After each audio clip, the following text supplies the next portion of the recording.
Salut les amis, nous sommes le lundi 26 août. Je refais ma vidéo d'hier parce qu'elle a été bloquée. Donc je vais vous parler des CVO, les cotisations volontaires obligatoires, qu'on est victime, nous les agriculteurs, les paysans. À chaque fois que l'on vend des produits agricoles, que ce soit du lait, de la viande, des céréales, sur notre facture nous est retenue une cotisation volontaire obligatoire. D'ailleurs, c'est même pas nous qu'on fait la facture puisque c'est l'industriel, puisque nous on est juste des esclaves de l'agroalimentaire, on est juste de la chair à canon, donc on subit. Et donc ces cotisations volontaires obligatoires, qui veulent tout dire et son contraire, représentent des sommes folles au bout d'une année. Pour les petites exploitations, c'est plusieurs centaines d'euros qui peuvent atteindre très facilement 1000 euros, et les grosses, plusieurs milliers d'euros. Et donc ces cotisations volontaires obligatoires, elles retombent dans les filières du para-agricole gérées par la FNSEA, bien entendu. Donc que ce soit la FNPL, le CNIEL, la gestion des céréales et compagnie. Donc tout ça, ça permet de faire tourner la boutique et d'enrichir surtout les cols blancs de la FNSEA, leur permettre de bien vivre et surtout de pouvoir se payer des salariés pour aller se dorer la pilule dans les palais dorés avec Macron ou autre.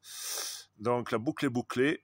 Ce qui est complètement fou, c'est qu'on ne peut pas se les faire supprimer puisqu'elles sont obligatoires. Elles sont volontaires, mais elles sont obligatoires en même temps. Ça me rappelle une certaine époque avec le personnel soignant pour l'injection, que c'était pas obligatoire, mais s'ils le faisaient pas, ils étaient virés. Donc nous, c'est pareil. Nous, si on même quand on ne veut pas les payer, on les paye quand même.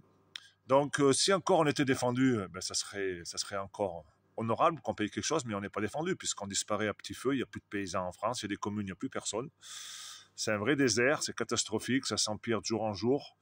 D'ailleurs, ce matin, j'ai entendu notre ami Jérôme Bell sur RMC à 6h du matin prendre la parole parce que lui, on lui la donne, pour se plaindre du vol des GPS. Ok, oui, c'est grave le vol des GPS, mais en même temps, si vous l'enlevez ou si vous le mettez dans un lieu sûr, on vous le volera pas. C'est pas ce qui va faire crever les paysans, le GPS. En même temps, ceux qui peuvent se le payer, tant mieux. Nous, dans l'élevage, on n'a pas de GPS parce qu'on peut pas se le payer. Donc voilà, ok, c'est dramatique, mais je pense qu'en agriculture, il y a bien plus dramatique que le vol des GPS, puisqu'on peut pas se les payer, puisqu'on n'arrive plus à vivre, on survit. Et d'ailleurs, tout ce qui est moutonnier, élevage avec la fièvre catarrhale, avec toutes ces merdes, on est bien loin de penser au vol des GPS, puisque souvent on n'en a pas. Et c'est le dernier de nos soucis. On se pose la question comment on va payer les factures avec toutes les mortalités qu'il y a. Ça y est, autour de chez moi, ça a attaqué de partout, que ce soit sur les bovins, que ce soit sur les ovins, c'est une vraie hécatombe. Tout ça, à mon avis, c'est bien mis en place et c'est bien voulu pour supprimer les paysans et supprimer l'élevage, comme je vous dis depuis longtemps.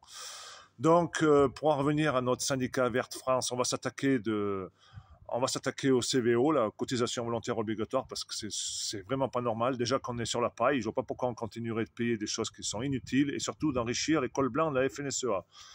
Allez les amis, la bise.